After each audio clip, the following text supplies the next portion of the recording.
Welcome to the Breakup Recovery Podcasts by your host, Barbara Stevens.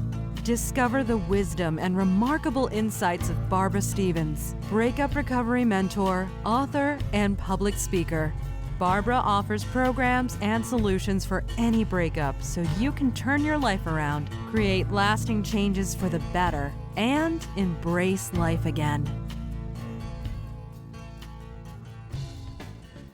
Hello and welcome to Breakup Recovery Podcast. I'm Barbara Stevens, your host. This is episode number 046, Could You Leave Your Children Behind? I'm a breakup recovery mentor and I work with women one-on-one for about 12 weeks as they complete my program. My clients have gone through their breakups and I help them regain their confidence so they can embrace life again. I believe without this support and mentoring, women are more likely to fall into various stages of anxiety and depression after their breakups. All my information is on my website if you haven't had a look already at www.barbarastevens.com.au. When you're on the website, take the opportunity to download a free resource that will help you start your recovery process. This free download is called 3 Easy Steps to Surviving Your Breakup. It's on the right-hand side of the front page. I also have loads of free content on my website, including previous webinars that I've done and previous podcasts, just in case you've missed any. You can also download previous podcasts on iTunes. You can subscribe on iTunes so you never miss an episode of Breakup Recovery. So today's podcast is a little different.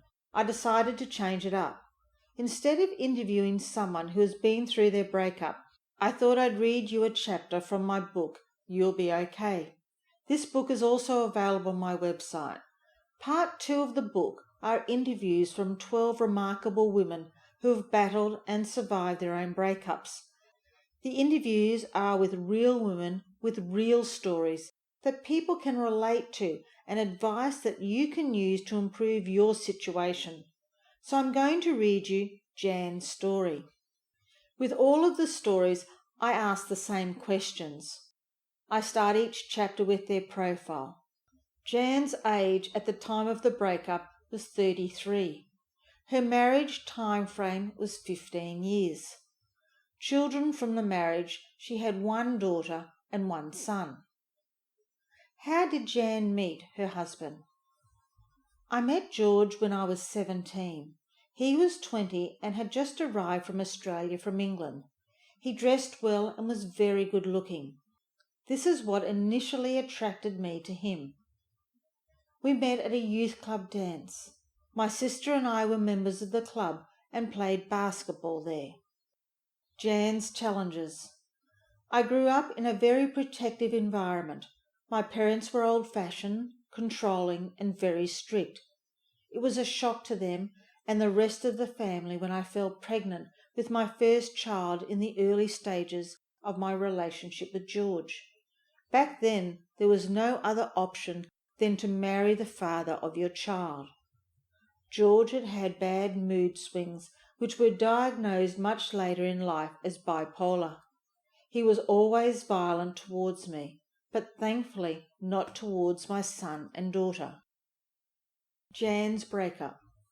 George was the love of my life in terms of passion. We had some wonderful and happy times together. But in the early stages of our relationship, I had to deal with his violent tendencies. We were young and played around. If he hit me, I hit him back. It was like a game to us. However, I realized that George had a problem when it developed into a full-blown domestic violence later on in our relationship. After he beat me, he would tell me he loved me and say that he would never do it again. This is a common cycle that many domestic violent victims endure. I ended up in hospital a few times with cracked ribs and broken bones. The only way to stop the violence was to lay charges, which I wasn't willing to do due to the lengthy legal process. At the time, there was no protection in halfway homes or shelters. so I really was alone. George's pedantic behaviour and unrealistic expectations were another issue I had to deal with. He demanded that the entire house was spotlessly clean. The food in the pantry had to be lined up in date order, and all the clothes had to be hanging in the closet the same way. He was obsessive about order. If the house was not up to his standards, I would know all about it. Once I returned home from work at 2 a.m. after a long and tiring night shift to find the pantry's entire contents on the kitchen floor. As time went on, I grew less tolerant of George's violent abuse. I realised that he had created an unhealthy environment to raise our children in. This was partially why I chose to wait 6 years before having my second child. In addition to the physical, I also learned to cope with the emotional abuse. George continually told me that I was useless, fat, and ugly. He never let me have a job where I could put my brain and skills to use. So against my will, I worked night shifts in a factory. That way I could be at home during the day to raise the children. I left my husband when my son was 14 and my daughter was 8. I simply walked out one evening and left everything we had ever worked for. I had $14 in my wallet and one suitcase of essentials. I intended to take the kids, but had no money to support them. I couldn't and wouldn't stand for the violent and unpredictable lifestyle any longer. My son stayed, reasoning that his father needed him, and my daughter was too young to understand. When I initially left George, I stayed with a girlfriend for a few weeks. He constantly harassed me during this time. The harassment got so bad that I used to have to lie on the floor of my friend's car when we left for work in the mornings so that he would not follow me. After a few weeks, I moved again and stayed with another friend. But George found out where I was staying and the harassment continued. I couldn't deal with the stalking, so I moved away to the country and remained there until I had saved a sufficient amount of money to get a bond for a small apartment in the inner city. Once I had moved back to the city, I secured a job as an office assistant. Every time I settled, the harassment started again. George would ring me and say that he would kill himself, or he'd follow my car, or break into my apartment. When confronting me face to face, he would always have one of the kids so that I wouldn't retaliate or start an argument. When we were married and living together, all George wanted was me. He insisted that the kids had to stay on their own beds away from us and was very possessive of my attention. I found it strange that he wouldn't let them visit or stay with me after I'd left. He actually went out of his way to make it hard for me to see or contact them. I refused to go through the courts. The process intimidated me, and I didn't think that I could afford it. As a result, I lost custody of my children. I moved to Queensland, and although I was young, skilled, and knowledgeable, I could not find enough work. After 9 months in Queensland, I made my way back to Melbourne to find a better paying job, and more importantly, because I missed my children. I was supposed to have access to the kids, but whenever George knew I was coming, he would take them away on day trips or holidays. He wouldn't tell the kids that I was coming to see them until the last minute, and if they had arranged to do something, he would tell them that they had to cancel it. He made their lives miserable whenever I was around. I could tell that he was disappointed that I was able to survive without him.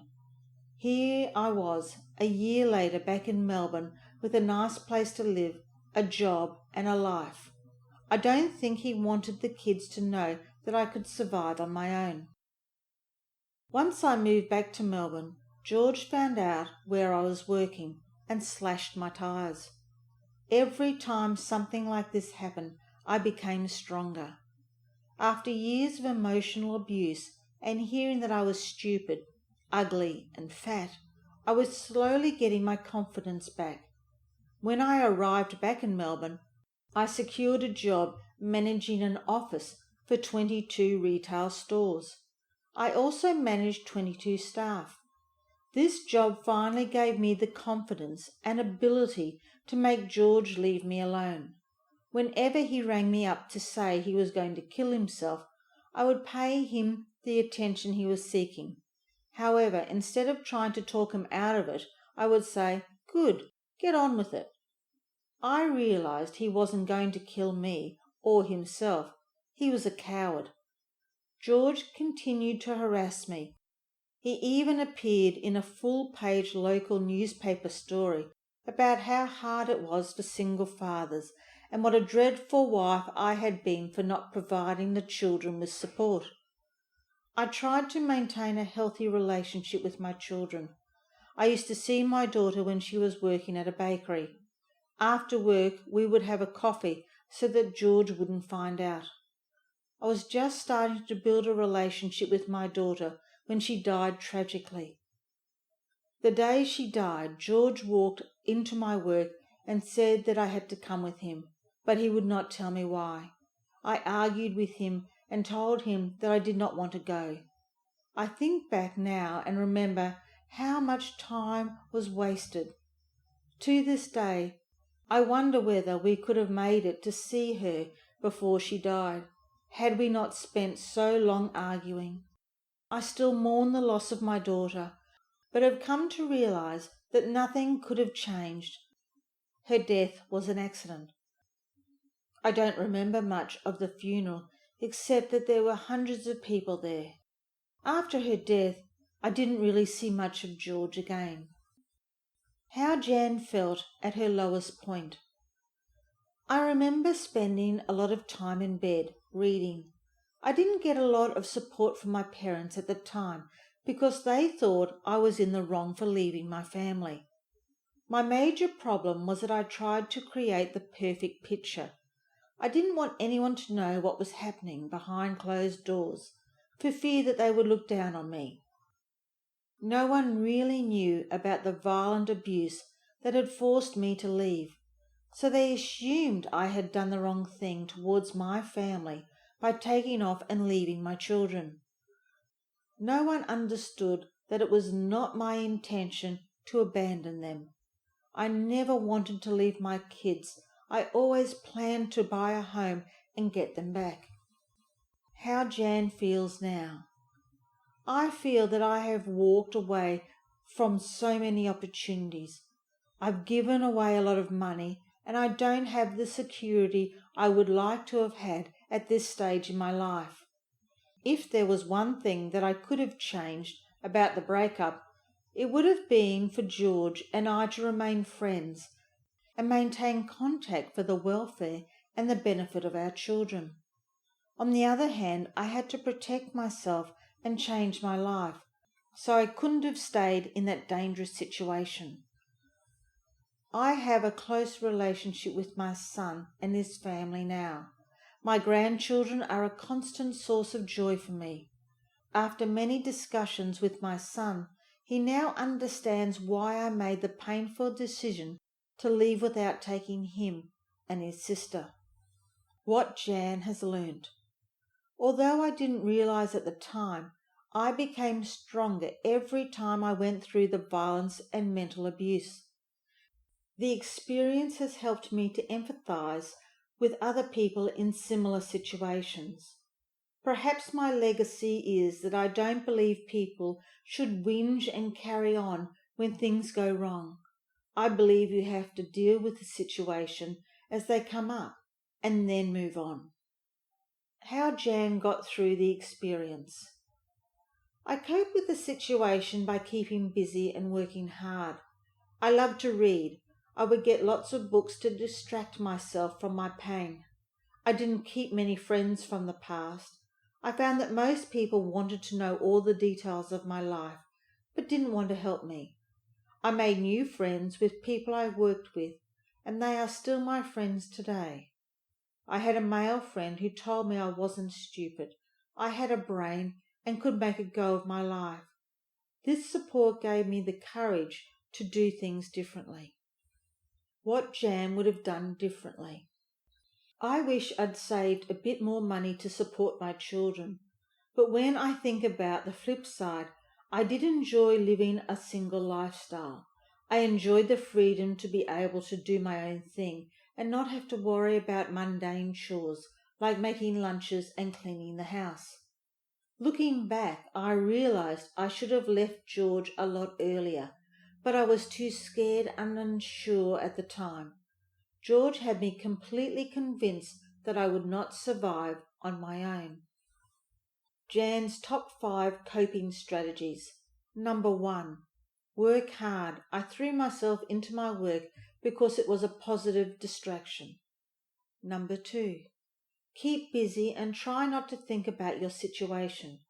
This is not to say that you should go into denial, but keeping busy will stop you dwelling on negatives. Number 3. Listen to music.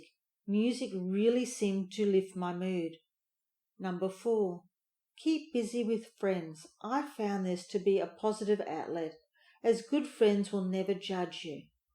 Number 5. Drink wine. Need I say more? How Jan plans to apply what she learnt to future relationships. Take a big, deep breath and ask, what is the worst thing that can happen? Why did I live in fear? I don't just mean fear of being hit, or fear of not having enough money, or of not knowing where I was going to end up. I mean fear of everything. I think I have lost that fear, and a lot of that is to do with the spiritual reading I have done over the past few years. Reading inspirational material gives me a power boost. It makes me feel like that I can take on anything that is thrown my way. I know I can survive on my own. I'm not afraid to fall in love again either. When I met my future husband, I decided to give love another try. How Jan feels about future relationships. I'm very happy in my current relationship. I complain, as all people do, but my husband is very proud of me and encourages me to go ahead and do anything that I want to do. If I make mistakes, he will be there to support me. He is also happy for me to take total responsibility for managing our home. I guess deep in my heart, I would really love someone to look after me and treat me like a princess. But isn't that the dream we all have? I know my husband loves me, and the relationship has totally changed over the years. In the beginning, I was dependent on his company, but now I am more confident about who I am. I am happy to spend time alone, which I couldn't do when I was younger. I enjoy my own company, whether it's pottering around the house or reading a book. I have found someone who makes me feel good about myself and doesn't put me down. I know that I can be my own person in this relationship without fear of ridicule. I feel safe and loved.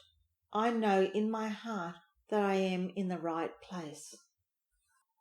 I hope you enjoyed listening to Jan's story. If you are feeling that you are still struggling with your breakup, if you are experiencing intense feelings of anger, resentment, and bitterness, you are still feeling heard and it is taking over your life, and feel that you need my help in this area of moving on and coping after your breakup, contact me via email or Facebook and book in for my free 30-minute sounding board session, where you will walk away with clarity about your situation, strategies and tools to start building the future you deserve, so together we can start your journey of recovery. You can book this session on my website or email me for availability, and we can set up a time. Remember, this is a free session. Also, feel free to message me with any questions you have about Breakup Recovery podcasts or subjects you want me to cover in future podcast episodes by clicking on the contact button of my website or my Facebook. I'm always looking for ways to help you recover from your breakup.